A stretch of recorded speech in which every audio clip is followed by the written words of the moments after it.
まあ15分か20分途中でティーブレイクをするということにします。野本さんがそこですね。羽田さん、少し変わったな。神谷さん、松永さん、大谷さん、小沢さん、マイケルとジョンがいなくて、ジョーさん、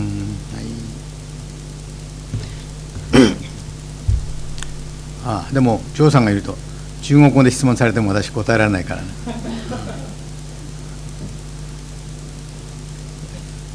ネイティブスピーカーと関わりないようなことで、日本語の問題で何かご質問あったら先に彼らが来るまで。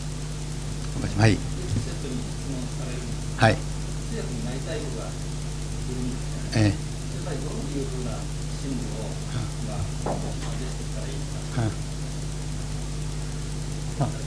いや、回ったのかな、それで。いや、回ってるみたいですな。で、どれを押すんですか、今度。これとこれを同時に。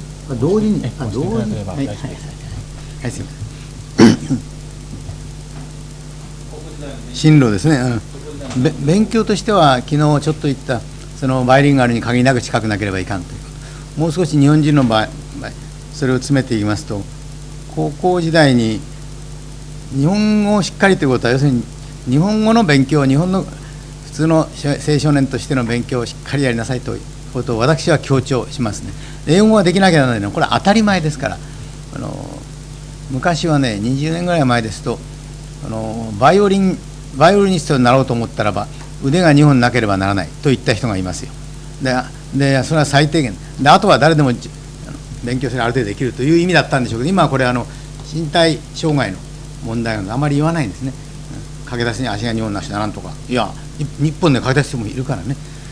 だけども英語がネイティブライクにフルエントにならなきゃならないということは当然だけども、ジョーさん分かりますか？私分からない。ごめんなさい。You look like one of us. The problem, no. You have to be as close as possible to be bilingual. And general education, general learning, what we call 教養. 教養 is probably, I don't know, is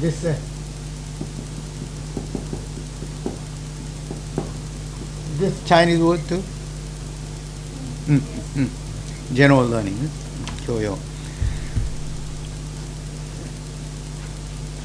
To acquire basic fluency, generally it's a very good idea to spend 1 year or so during the senior high school days in an English-speaking country. It doesn't have to be Britain, it does not have to be America.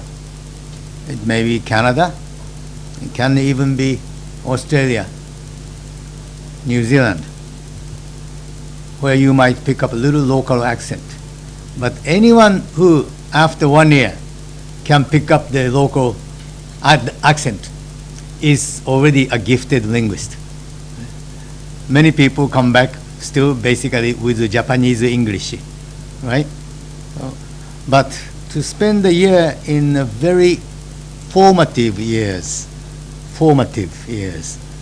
where you form your character as a human being, 人格形成期 is very important to train your ear and be able to talk to your contemporaries, the same age group, in the kind of language that they speak, like high school kids. Then you can come back and go to Japanese university and finish it.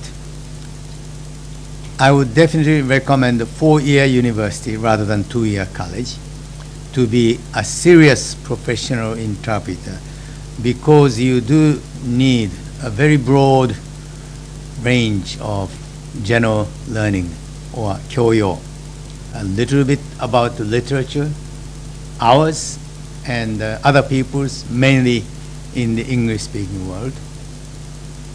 You have to know history, ours, and the world history. You have to be constantly interested in forms of spoken words or entertainment, like as I like rakugo. Kodan is a bit far, so I don't think you need that as much as I listen to it occasionally. But rakugo, comical storytelling, is an excellent way for you to learn the importance of pause and delivery.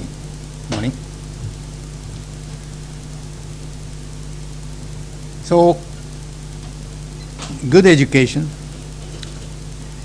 1 year overseas, not very many years, 3 years of senior high school abroad, or 4 years of college overseas makes your student a little too un-Japanese. They may be fluent in English, but come home knowing very little about their own country. They cannot even explain Japan. That is not a very desirable kind of people. We like someone who is comfortable biculturally, who can express themselves in American or British or New Zealand or Canadian ways to communicate with them. At the same time, you should be able to explain Japan to them, and vice versa. And they must be disciplined or mature enough to be able to speak to much older people anywhere from the world, particularly in Japan, where seniority makes a lot of difference. Young people are supposed to speak politely to the older people. It's true in other countries too, but often we forget that. Well, there's less of the age variation in the way you talk to each other in other countries, like in America. Yes, that's true. For example, in classroom, students often address their professors by their first names. Some professors encourage the students to call them by their first name. Still others don't. I know many professors who don't like it. But in Japan, it's inconceivable to address your professor in college, Taro, right? So you have to be bilingual, you have to be well-mannered, well-cultured, and good, solid knowledge of both languages. At the college level, what should you be majoring in? Again, to major is an American word. British usually don't like that word. They either say specialize in, or they use the word read in the sense of studying. Right? I read history at college. So just keep that in mind.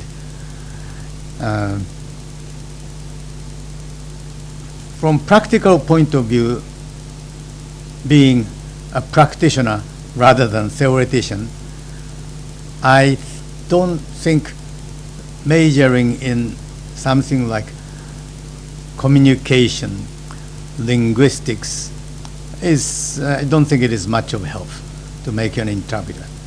You may have a brilliant theoretician who just cannot begin to interpret. Much more useful subjects to study while you are in college or university is international relations, or sometimes it may be called international politics, government, international economics is especially useful. The choice may depend on your taste. You can always take economics as a part of your general college education, introductory economics, intermediate international economics, how foreign trade works and what is balance of trade and so on. It's very, very helpful. I think everybody should take economic 101 and a bit above. 101 is an interesting word. It's an American college term. For any subject, the very first level class is 101, right? You talk about things like Econ 101. And just last week I heard in some American movie, they said, that's International Politics 101 or something like it. Yeah. It's elementary, that's what it means. So,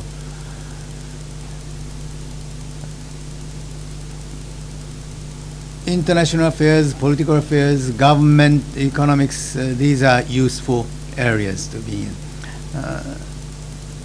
Cross-cultural communication, I know some people have taken it. Not bad, but they don't give you broad enough exposure to the real world. Right? I have found much more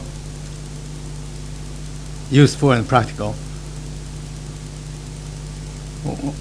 interpreters who have studied these subject matters rather than abstract, if I may say, like psychology, applied psychology. It doesn't help you in interpreting.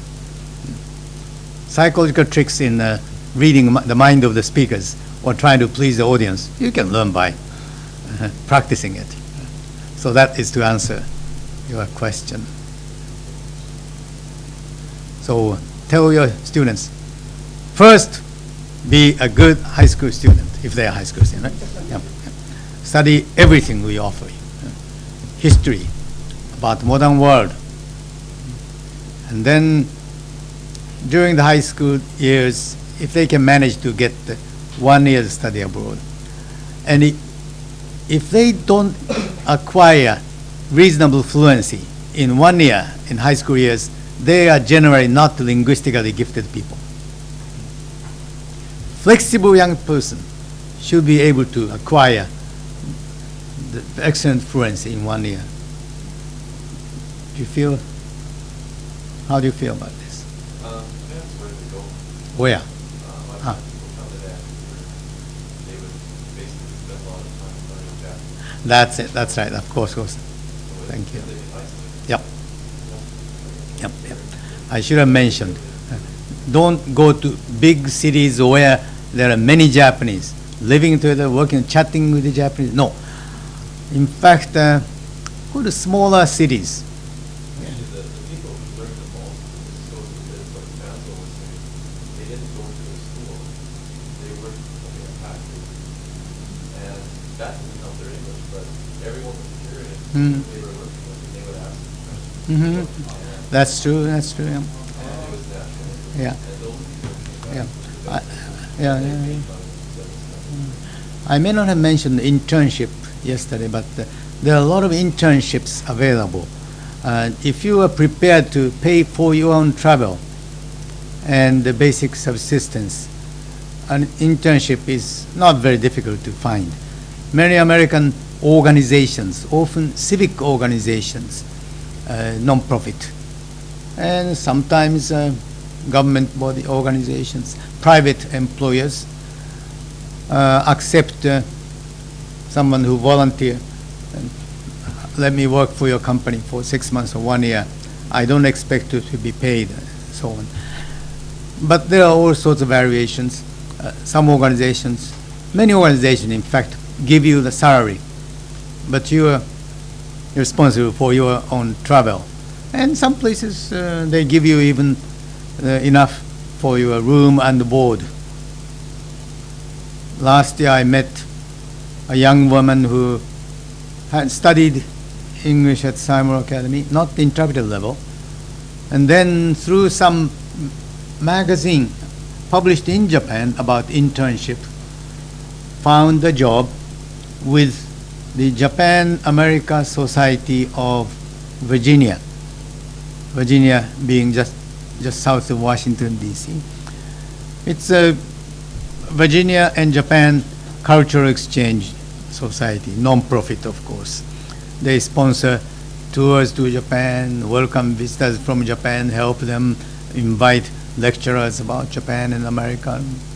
And she works in the secretariat.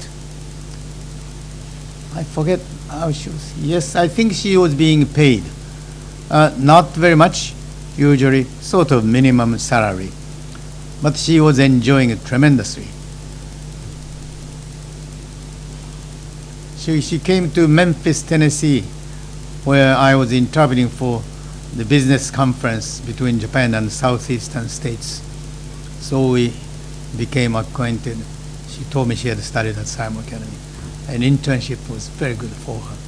She was quite fluent because she was able to use the language every single day. So that's another way. But I would strongly recommend against 4 full years of college or university, even 2 full years, especially when they are good at picking up the sound and mimicking the real accent, because that means you are away from Japan, Japanese culture, Japanese environment for 2 years. That's too long. Many fathers and mothers have come to me and said, our child, our son, our daughter has been abroad for 8 years and completely bilingual. She can become a simultaneous interpreter. Said, when your daughter has been abroad for 8 years, that means she has not been in Japan for 8 years. During the very important formative years of her life, right? She has not spoken to her contemporaries or elders in proper Japanese. She is in fact too un-Japanese in terms of culture, education. We need someone who are really good in both cultures, right? So we started with a little Q&A session for a change. Unless you have some question at this time. Yes?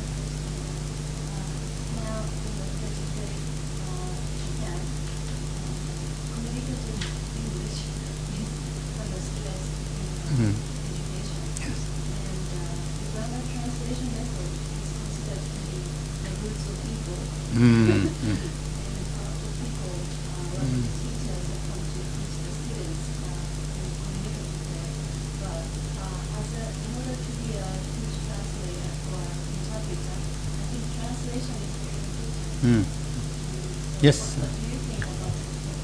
Translation is important. After all, interpreting is a spontaneous oral translation, right? Simultaneous interpreting particularly. Basically, you should be able to translate accurately. And then for actual interpretation, particularly simultaneous interpretation, you need flexibility. You should have in your repertoire variety of expressions, words, so that if you cannot think of one word, use another word quickly. But basically, yes, if you cannot translate written things accurately, how can one speak accurately? That is my view. I think translation is very important. But in the Japanese classes, schools, probably you need flexibility because of the emphasis placed on grammar in entrance exams, high school and colleges. I know you are expected to tell the students how to answer this question, generally only one way, right? But in the real world, there's never one answer to one question.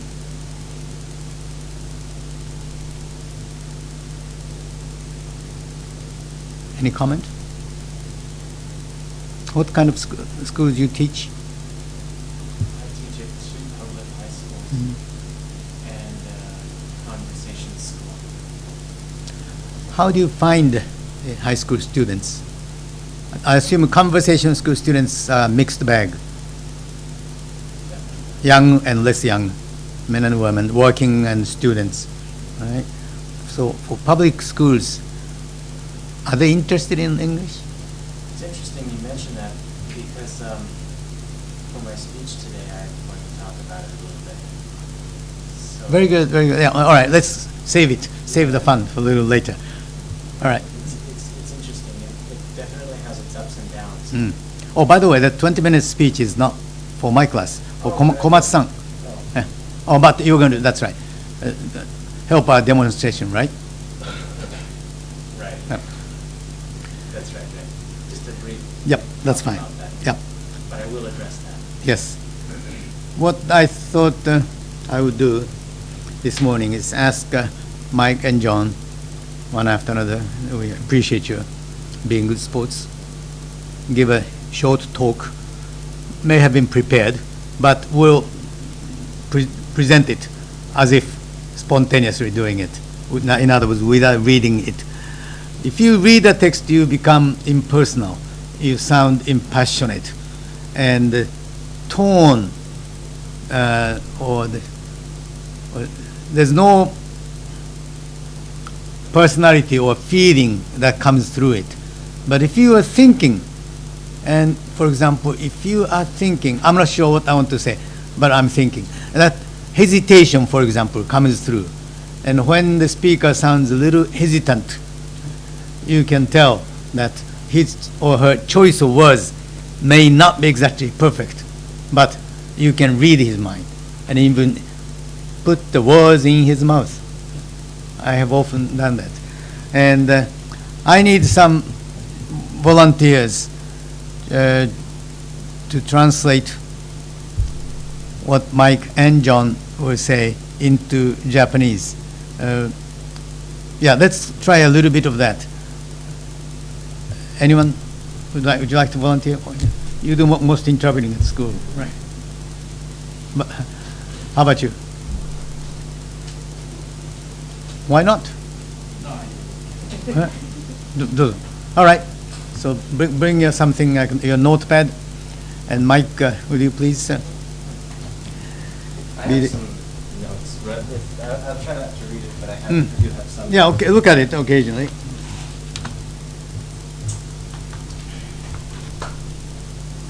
So is he going to be listening first and then translating? Yeah, consecutively. Yes, consecutively. Like I should take it as a segment at a time? And Paragraph, stop? segmented Paragraph at a time. paragraph. When what I said yesterday, you might remember. You might pause where you would, in writing, like to change your paragraph. Okay. But if that paragraph is too long, you may not be able to digest it wholly. A bit earlier, Mr. Muramatsu asked me how I feel about teaching in the high school, public high school in Japan, and I'd like to address that for you today.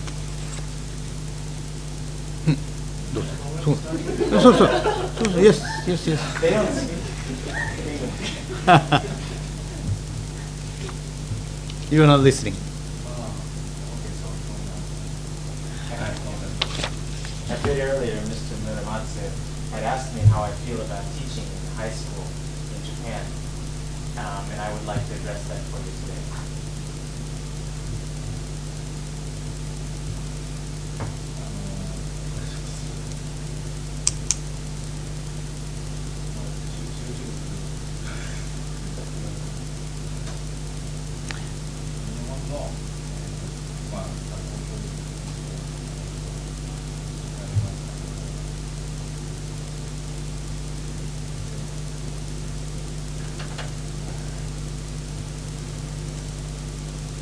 So when that happens, you just apologize.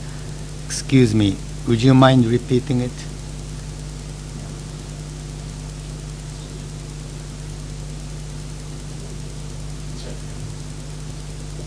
A little earlier, Mr. Muramatsu had asked me how I feel about teaching at the high school level in Japan. 少し前、先ほど、村松先生が日本の高校教育について、私にご質問をいただきました。 And I'll start by saying, I often ask myself this question: who am I teaching for? Do I want to devote my life to teaching?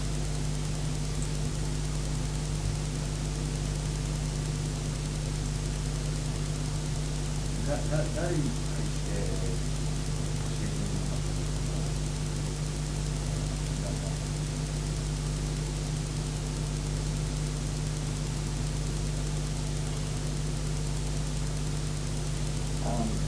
I seem to have made quite a commitment by entering this TC program. So I feel much more committed to teaching than I ever have before.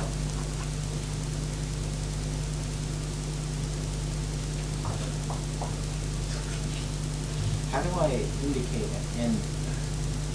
Usually by the tone, by the delivery, and the good interpreter can read that.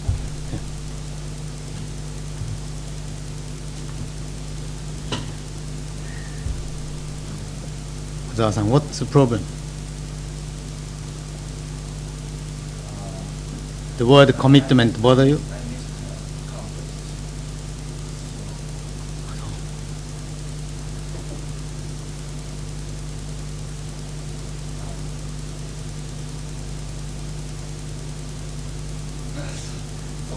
Let's try again. Let's try it again. Okay.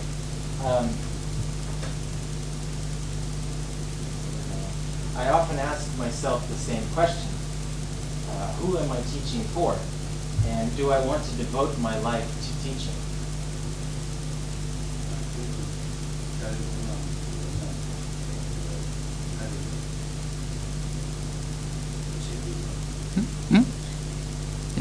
Please speak clearly.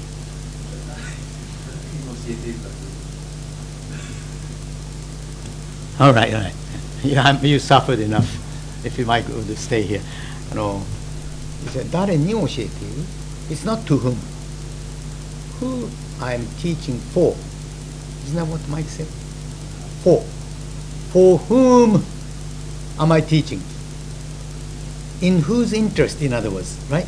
誰のためにでしょ? Now, it's very interesting. He didn't say who I am teaching. Who am I teaching to? He said who am I teaching for? Right? You have to read the speaker's mind. He's talking about something broader than what I thought. Right? And he said, your Japanese translation sounded like somebody asked me the other day. No. Mike said, I ask myself, or I often ask myself, or the other day I asked myself. He asked himself. Remember the phrase John F. Kennedy made famous? Ask not what your country can do for you. Ask what you can do for your country. Remember? I think you should know. If you remember good phrases like that, the usage of phrase like, who am I teaching for? It's very easy to understand. Okay, in terms of the context, you started with Mr. Muramatsu's question about my feeling. How do I feel about teaching high school level English? Right? Who am I? Very good. Good teacher. And now he came to the matter of commitment. What is commitment? I have made my commitment, he said. Commitment is a very strong word, very good word. If you come to this class half-heartedly, just half of your heart, in other words, not seriously, it may be interesting, but I'm not sure. I don't particularly need this class, but I have to win my credit points. That's doing it half-heartedly. On the other hand, someone like Mike Rolfe is obviously, seriously committed to it. 約束する。ね、打ち込む。打ち込む is another good Japanese word for to throw yourself into it. But if you understand the concept, if you follow his logic, he has gotten up and he's going to talk about his experience teaching high school levels English, and I've started thinking about who is this for? Is this for them? Is it for Japan? Is this for the U.S. military personnel in Yokosuka? Is this for me or for my sister? That is the question he asked of himself, right? Now that's a very deep, soul-searching question. And then, sure enough, in the next portion, next piece of delivery, he said, I am committed, and mentioned something else about commitment, but that's a very strong word. 本気でやる for example commitment as one word is not easy to translate 約束 is like promise it's part of it yes you promise to yourself but to suppose if he says I'm committed to finishing Columbia Teachers College in 3 years that's 決意する I'm determined strongly and devoting myself entirely to that cause that's commitment okay so if you understand the word commitment there is no one single translation trouble with teaching school English is teachers expect students to write one word and you would accept only one answer. But in the real world, when, for example, John gets up and wants to do the same thing, he may use a different word. I have decided to dedicate myself 100% to this study. Same as commitment, just different expressions, right? But the main thing is get the idea and produce deliver this idea in another language so that in the end the message is delivered. Would you like to try a little more? Yeah, please, you might repeat the last point about commitment. I seem to have made quite a commitment by entering this TC program. ティーチャーズカレッジのプログラムということで、私は本気になって Very good. However, I'm still looking for ways to justify my position and my place in the world.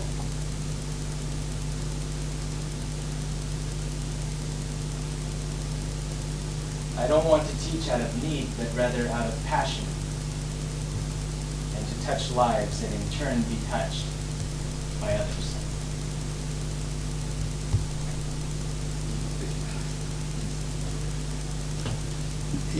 I think you failed to comprehend the meaning of the word justify. Did that bother you, or did you understand that word? Justify.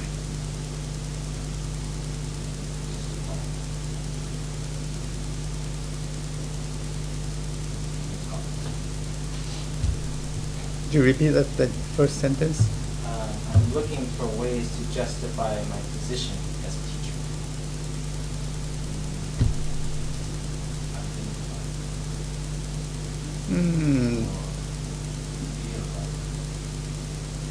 How would you say it in Japanese?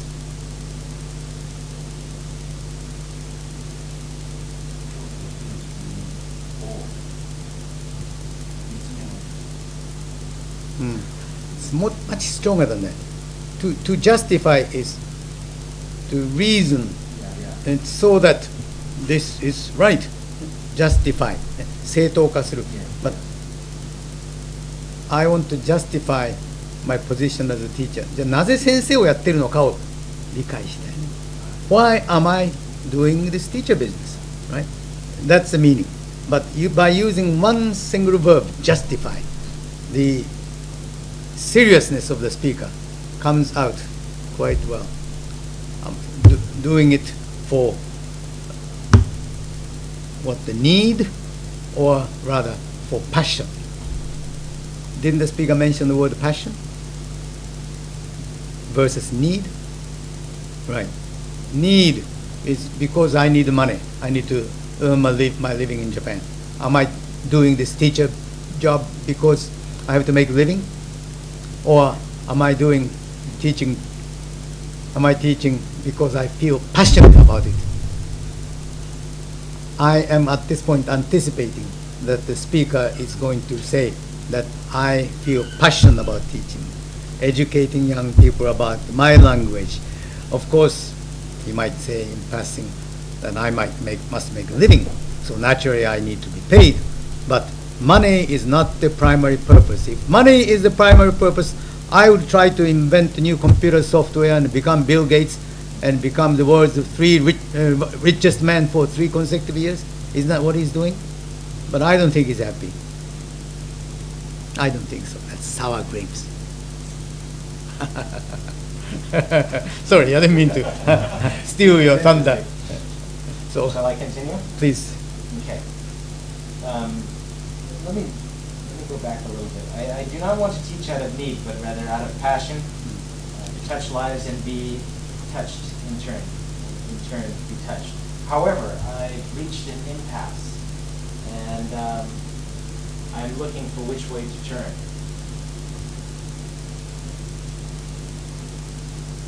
At this proverbial fork in the road, I see on my right a path trampled flat, and on the left, I see an overgrown road in desperate need of a machete. All right, that's probably enough. No. Too many rare words. All right, thank you. I'll give you a break. Mike, thank you. Take a seat. I might ask you to continue it. It's an interesting story. Thank you. You're a good sport.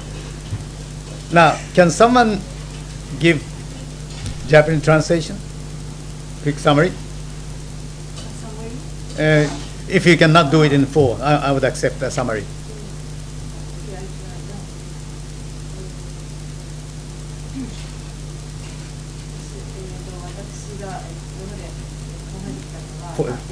Not 8.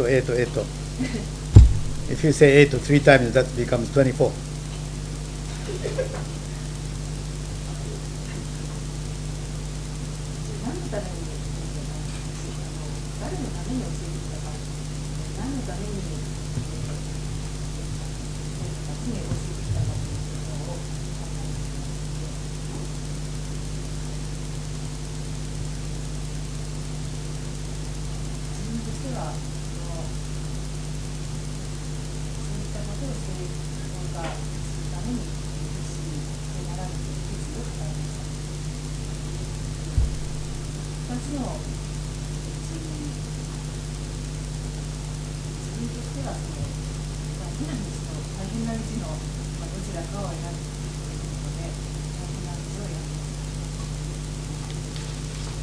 そこまで。I will show you the notes, but the way I would reproduce it is, pardon me. 私は自分の在り方を、そしてこの世界における自分の在り方をどう考えたらよいのか、いろいろ悩んできました。私はしなければならないから英語の教師をやっているのだろうか、それともそれに情熱を感じるからやるのであろうか。私は人生に触れてみたい。そして他の人にも私の人生に触れてもらいたい。Touch life と言わなかった、ね。That's very important. And be touched by others. Touch life. Touch life. Like E.T. I'm trying to reach out and help you. And I also like your input, your feedback. But however, did you say however? I don't remember. Anyway, yeah, I simply wrote but. But is all right, meaning the same. It's much quicker than writing however. しかし、インパスという言葉を使いませんでした。ね、インパス。What is impasse?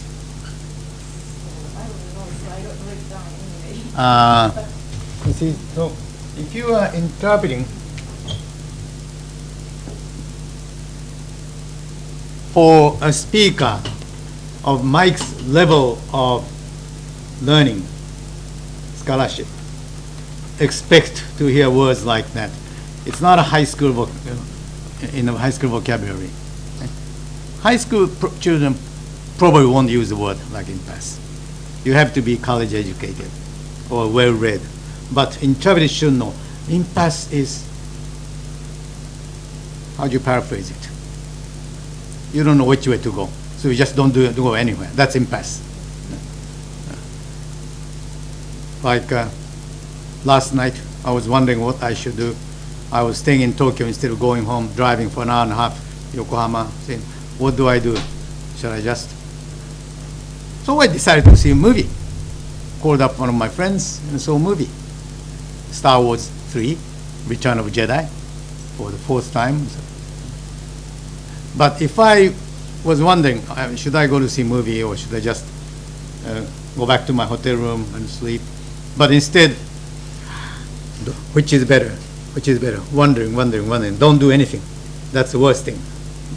Impasse is little break, a little rest, a little stopping without committing yourself one way or the other, right? Is that coming pretty close? Yeah, thank you. So, and then came to a fork. What is a fork? Knife and fork. Fork in this sense probably is a farming instrument, right? Not kua, but ski. Ski has usually 3 prongs. Yeah, but means a fork of the road means 道路が2つに分かれる. That's a fork. And because it's a sort of cliche, Mike added the word proverbial. Proverb. ことわざ. Proverbial means a famous saying people often say. So this shows the choice of the word proverbial to me indicates the speaker's humbleness, apologizing in a way to the audience for using a word or phrase that is worn out somewhat, overused. But he wanted to make the point, and he felt fork is the right word here. So if you will permit me, I'll call it fork. That's the sense. So you can almost read the speaker's personality, listening as interpreters do. One is a path that is flat. 片っぽの道は平坦な道、flat 平らな道で obviously very easy to walk. And the next thing he's going to say, the other one is also flat. No. Sure enough, the others use the word overgrown. Overgrown. I tell you frankly, when I heard the word, I hesitated. Overgrown. What is overgrown? Can a road grow? No. Then, when he said, then you have to use machete. I was darn glad that I knew the word machete. Is that a Spanish word? Originally? Sounds like kama. 草を刈る鎌. What's some other word instead of machete? Machete is really it's a fighting knife also. No? But they use it to clear. That's right. Like in a, Is that right spelling? Yeah, machete. Check it out later. Yeah, usually it's hang from your shoulder, or not usually, but sometimes with a big blade going like this, moving like this. Is that a machete? no, that's It's like a short sword. Short sword. Yeah, short sword. Yeah. Actually, Latinos used it as a weapon. I thought it was more like It's only got one blade. One blade. Yeah. just kind of like.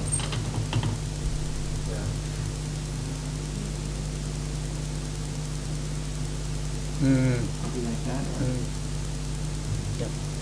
Anyway, it's a cutting tool to clear. to clear. Then, when I heard him mention the word machete, I knew that what he meant by overgrown was the grasses or bushes, overgrown. So you can't travel on that road. You need machete to cut it down, right? So one thing is you have to have vocabulary, and then you should not panic if you hear one word that you did not understand, like commit, justify, identify. Wait and listen to the whole sentence. Then the meaning becomes very clear. And by the way, that dictionary you were using, that, what is it? The M-A-C-H. M-A-C-H? CHET, right, yeah. But that dictionary to me is too small for any serious student. No. Is that the Kenkyu-sha no pocket or what is it? Sansei no, anyway. Is that English, Japanese? I'm glad at least it's not the combined English, Japanese, Japanese, English. I don't like small dictionaries. They are of very little use unless you just want to check the spelling or something. If you want to find out minimum essentials of the words, maybe, but they don't help you speak or write English well. Use a little bigger ones. For your information, not necessarily for you to follow, but in my advanced interpreters class, which we call IS, interpreting seminar level, I don't allow my students to bring in concise size dictionaries because they are too small and of no use for interpreters, and in fact it does more harm than help you because it gives 2 or 3 translations and you are bound by them. You try to find something out at 1 or 2 or 3. Bigger dictionaries may give you 7, 8 choices, and with more practice you can quickly use a translation, not in dictionary but perfectly legitimate in a certain context.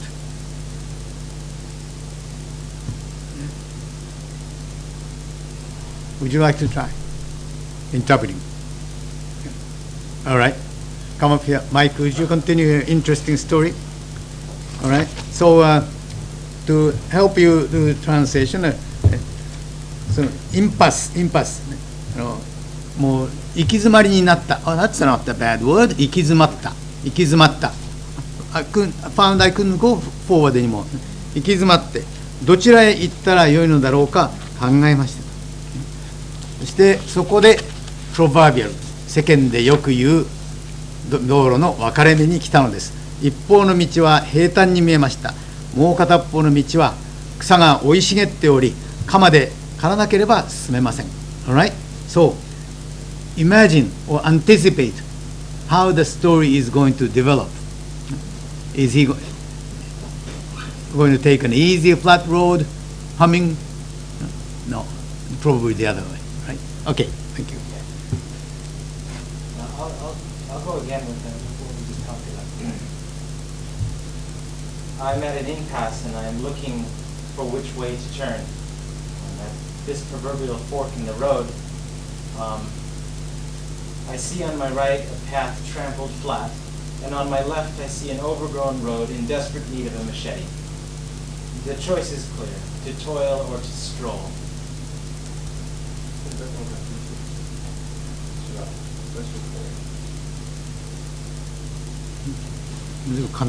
Very brief. You translate only that last part. Would you do that again? Speak to everybody as a public speaker, which an interpreter is.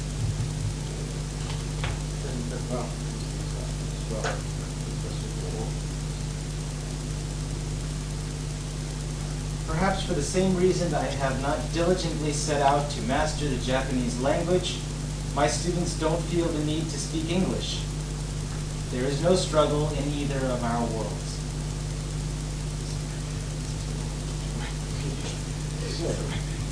Perhaps for the same reason I have not diligently set out to master the Japanese language,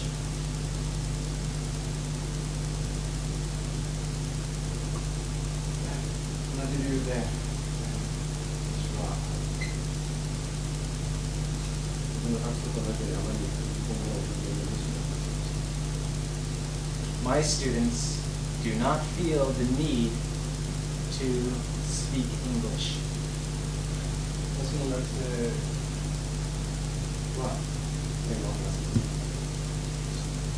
There is no struggle in either of our worlds.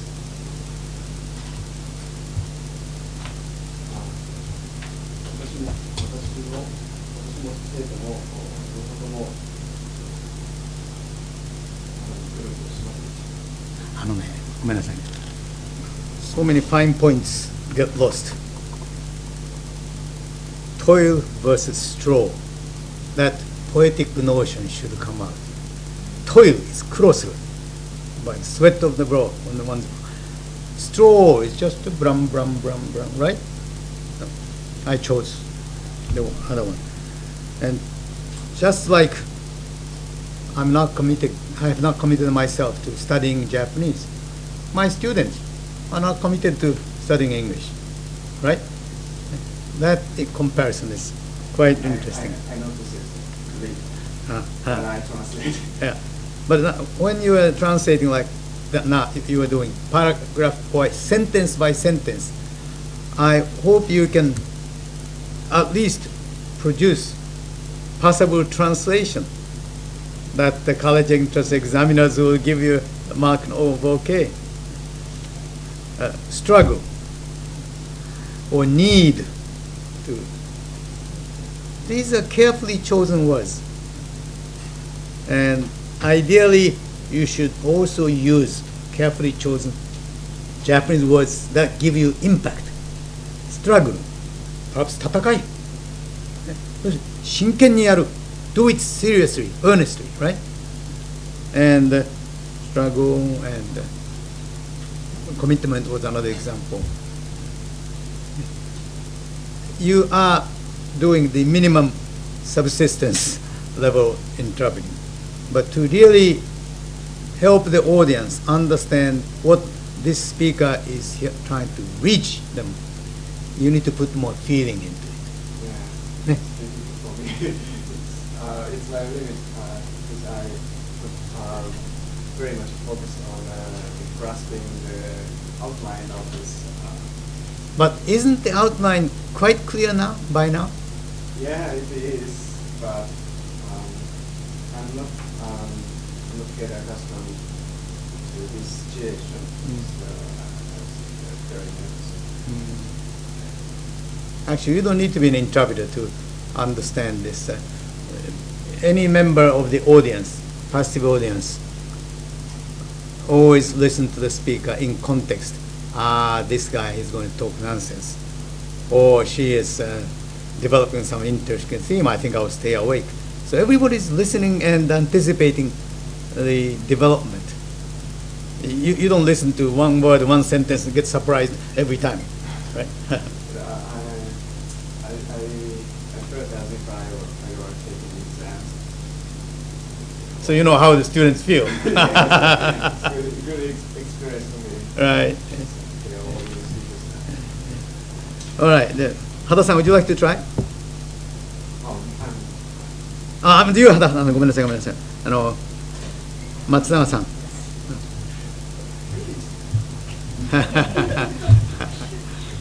All right, let's continue. Okay, I'll just continue.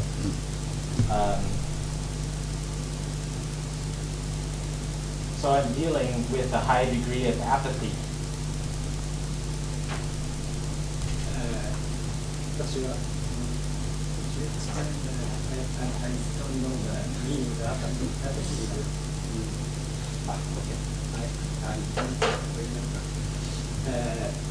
私はここで、私の無関心だとこう書かなきゃいけないことになりました。And perhaps this is indicative of our Western world.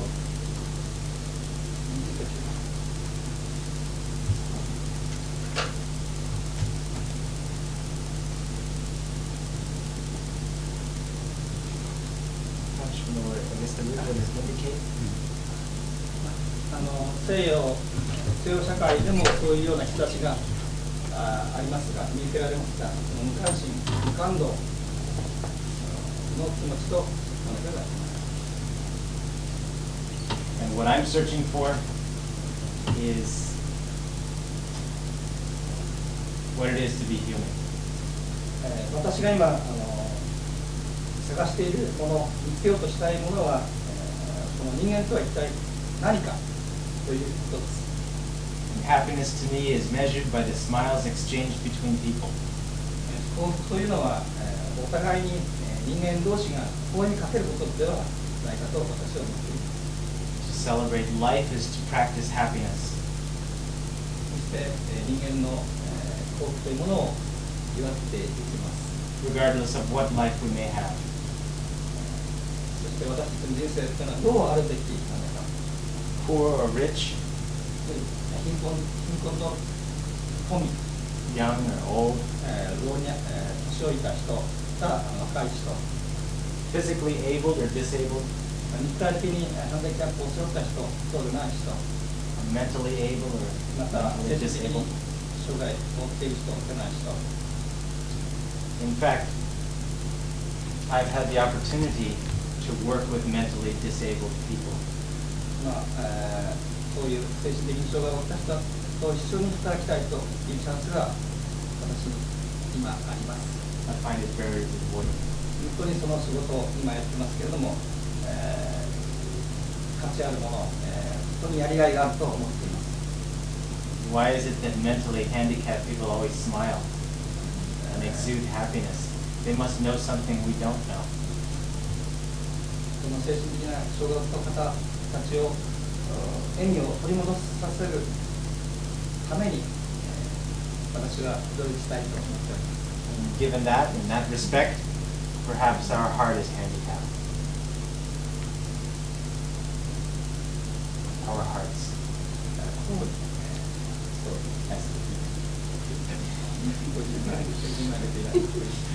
I'm just embellishing. No, I'm serious. I think that from what I can see in the handicapped people that I've met is a sense of happiness. Given the fact they don't have much to be happy about, makes me feel perhaps we are lacking in some way, that we are handicapped in another way. 私が出会ったこのハンデを背負った人たちが、幸せを感じていますけれども、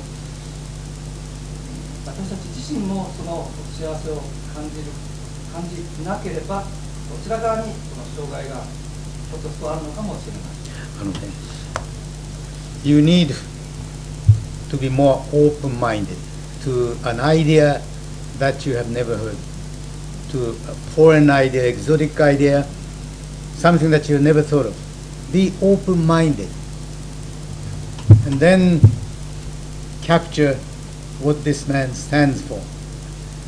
He said he noticed smiles on the physically handicapped people. They smile more readily. Remember Yamashita Taro, the famous artist who had an IQ of a 5-year-old boy? But whatever he drew, fantastic paintings, right? Traveled all over the country in short pants. And remember Yamashita Taro? Right. Is that Yamashita Taro? Yamashita Kiyoshi, right? Yeah. But his smile was great. And as the speaker says, and I have not noticed it, very often, almost always, mentally handicapped people look very innocent, even cute, if I may say so, and smile at you, even though you may not like that person. The mentally disturbed people smile. So maybe they know what happiness is. Maybe it's us who don't know what that is, right? And why do they exchange smiles? I think that's how it's mentioned. And exude happiness. That's a beautiful choice of word. Exude. How do you spell exude? E-X-H-U. Right? Exude. I learned what that word in one of the Shakespeare plays. I think it was Hamlet. Exuding a charm from every pore. Pore is a keanakana. Miyoko hasa. Something like it. What's one way to pick up a big word like that? And in that sense, his final part was, in that sense, it is us who are handicapped. Our heart is handicapped. Is that sort of paraphrasing it? right? We think we are normal, but maybe we too are handicapped in heart. 考え方で障害があるんですよ。Alright? But you do fairly well. Thank you. Who would like? Have you reached your conclusion, Morris? No, not yet. Little more. Yeah. Who? I need another volunteer. One of the ladies. 大谷さん。Give it a go. There has to be first time for anybody. I always tell myself, there has to be the first time. Well, Mike will be nice. Mike will give it in short pieces so that you don't have to remember a lot. So it is with teaching.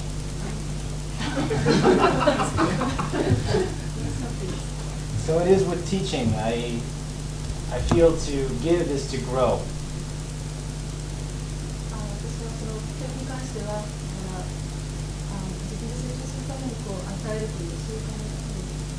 Excuse me, you skipped that first part.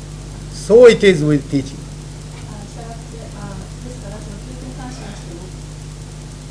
しても Please complete your sentence in Japanese.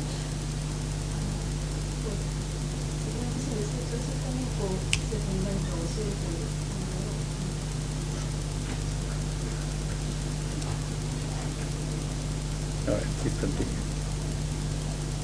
To give is to grow, and that goes for the teacher and the reciprocant.